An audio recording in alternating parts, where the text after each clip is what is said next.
I'm James Silver. In the report this week, with a month to go till the referendum on the alternative vote, we explore the claims and counterclaims from both sides of the campaign. On May the 5th, voters will get their say on changing the way we elect MPs, from the current system first past the post to the alternative vote, which ranks candidates in order of preference. If the campaign itself has so far failed to ignite public enthusiasm, it has been marked by accusations from both sides. The No campaign has accused one of the Yes side's main backers of standing to profit commercially from a vote for AV. The biggest donor to the Yes campaign, the Electoral Reform Services Company, is actually set to make, if AV goes through, a lot of money out of this change in the system. While the Yes campaign has attacked No for failing to name, so far, its backers and reveal how much they're donating. It does make me feel a bit suspicious, and I wonder why they don't want to disclose their donations when we have. On the report this week, we'll be exploring the claims and counterclaims. And it's because I and the Liberals both think it's a stepping stone to another system again that I oppose it. And we'll be finding out more about the organisations making them and the tactics they're using. They are anything but open, and I do think this lack of transparency and lack of who funds them is a real issue.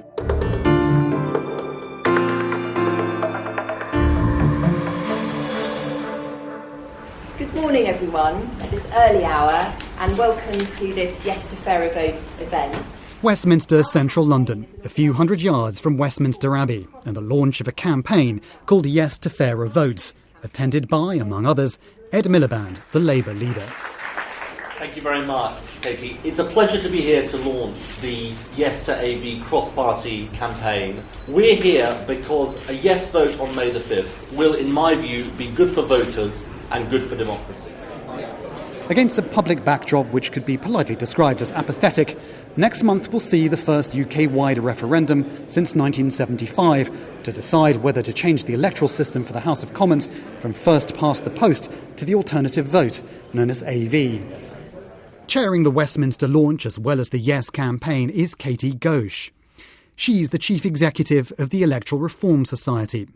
The Society is one of two main backers of the Yes campaign, donating about £1 million to the cause. The Electoral Reform Society receives a similar sum in an annual dividend from its commercial subsidiary, Electoral Reform Services Limited. The No to AV campaign claim that the Society has a conflict of interest in the referendum.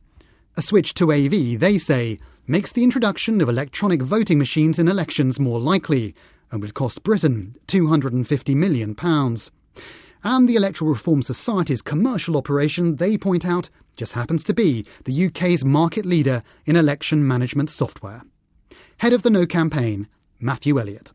If we bring in the alternative vote, it's highly likely, in our view, that we'll need to bring in e-counting to count general elections fought under the alternative vote.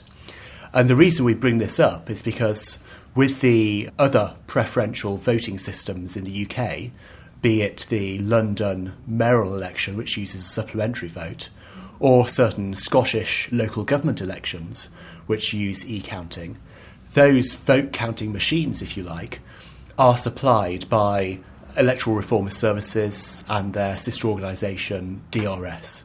So what we're saying here is that the biggest donor to the Yes campaign, the Electoral Reform Services Company, is actually set to make, if AV goes through, a lot of money out of this change in the system. So how true is the No camp's claim? The 2007 elections for the Scottish Parliament and local elections were conducted on the same day. Electronic counting was used because voting was under two different systems, including the single transferable vote, a system based on proportional representation. In figures disclosed by the executive, almost £9 million was paid to DRS Data Services Limited, the company which provided electronic counting machines in collaboration with Electoral Reform Services Limited. But John Curtis, Professor of Politics at Strathclyde University and an expert on voting systems, says it's far from certain that the introduction of AV will mean votes in UK general elections being counted electronically. We do have some experience of this in the United Kingdom because of the introduction of the single transferable vote into Scottish local elections. it means that local by-elections in Scotland since 2007 have all been counted under the alternative vote. And in many of those elections, even though all of the elections were counted electronically in 2007, many a local authority, though not all, have decided to count the alternative vote by hand. So we certainly have experience within the UK of counting the alternative vote by hand. It's perfectly possible to count it by hand. It doesn't require the same kind of complex calculations you required to do a single transferable vote. And to that extent, at least, I think, it's certainly both debatable as to whether or not we need electronic counting machines, and therefore debatable as to whether indeed the ERS necessarily has any commercial interest. So even though in Scotland local authorities had access to e-counting machines, most chose not to use them for AV. And Katie Ghosh, leader of the Yes campaign, says there's a further defence against the claim of conflict of interest: the firewall between the Electoral Reform Society's campaigning and commercial operations. We, the Electoral Reform Society, are a shareholder, but we take no day-to-day role in their activities. It's been alleged by the No campaign that the Electoral Reform Society has a conflict of interest, namely that your commercial subsidiary could stand to gain financially if AV is introduced. There's no conflict of interest at all. I mean, the clue is in the name. The Electoral Reform Society is a long-standing campaigning organisation. I think it would be very odd if we weren't investing our resources in this once-ever opportunity to change the way we elect our MPs. In terms of commercial benefit, I mean, the answer is no. The No campaign have invented a price tag in place of any arguments about the alternative vote. The only equipment an alternative vote election will require is a pencil. So Electoral Reform Services Limited does not stand to gain a penny from the introduction of the alternative vote. Electoral Reform Services Limited already runs ballots for many different organisations. We decided to look into one which has been controversial. I'm writing on behalf of a number of fellows of the Royal Geographical Society to complain about the unreasonable conduct of the RGS. The author and travel writer Justin Marozzi encountered the Electoral Reform Society in 2009. A bitterly fought campaign at the Royal Geographical Society, of which Justin Marozzi is a fellow, was underway ahead of a special general meeting. That meeting had been called to discuss the Royal Geographical Society's future role in worldwide exploration. Electoral Reform Services Limited was called in to ensure fair conduct and oversee the ballot. We were reassured that an organisation with such great pedigree and high reputation was going to be involved to supervise the fairness of what was a very controversial vote. What we were horrified to see, however, was that on the back of the ballot papers there was an exhortation from the President of the Royal Geographical Society to vote against the resolution. We thought that it was certainly within our rights to complain to Electoral Reform Services, who were supervising this whole process, that the President's letter on the back of a ballot paper was wrong and that the whole process should be begun again. Unfortunately, when we went to the Electoral Reform Services, we were told that everything was entirely in accordance with accepted electoral practice. Justin Marozzi's complaint was rebutted at the time by the Royal Geographical Society, and the resolution he supported was voted down. The RGS told us, "The President did indeed set out the view of the Society governing body's position on the resolution. It was incumbent upon him to do so in his capacity as President, and the Society's Council of Trustees considered that it was entirely appropriate for the President to do so.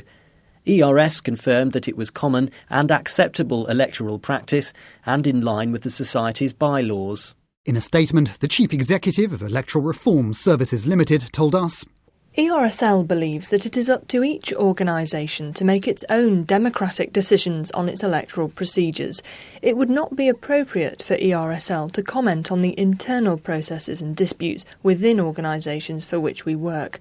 Our role was to distribute the voting material in the format required by the organisation and then to receive and count the votes and issue an independent scrutineer's report of voting. No to AV, who have levelled the most accusations against their opponents in the campaign thus far, have, along with their supporters, made another claim about the Yes camp. Namely, that they have a hidden agenda, that they are not genuine converts to AV. The Yes side, they argue, are simply calling for change in the hope that the real prize, proportional representation, will be up for grabs next. Here's Labour's Margaret Beckett of the No camp, speaking on last week's Any Questions. We're told that this will be good because it gives power to the people. It does not. For one thing, it's meant to be a stepping stone to a more proportional system, about which my remarks are even more true, and it's because I and the Liberals both think it's a stepping stone to another system again that I oppose it. What's clear is that the Electoral Reform Society have changed their minds on AV.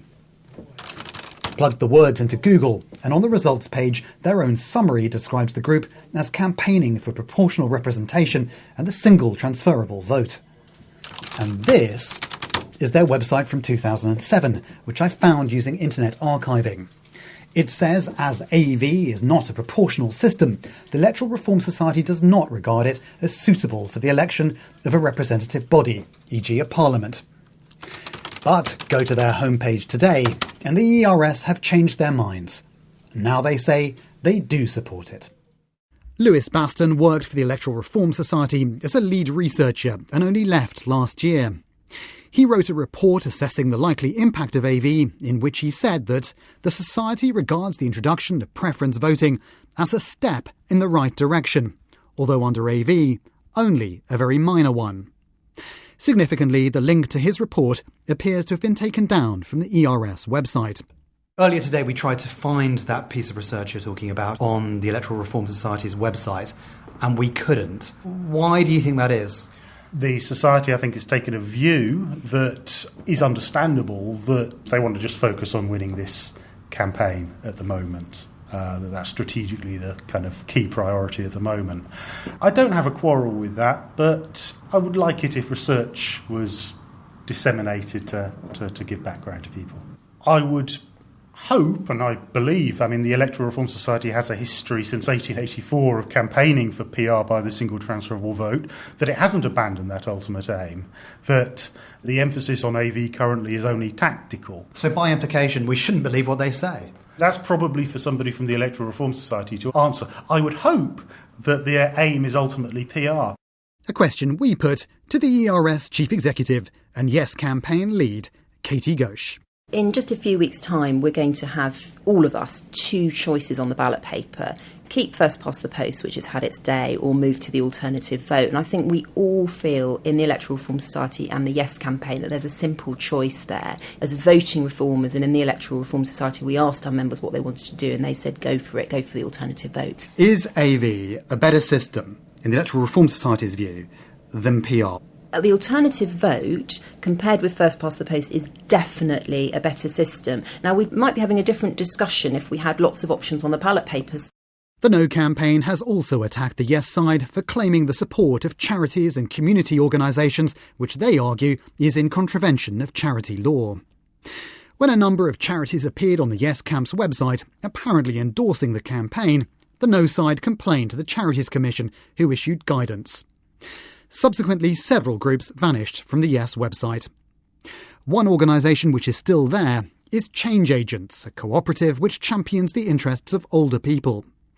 The first the group's Cheryl Barrett heard that she was backing the Yes campaign was when the No camp contacted her to complain.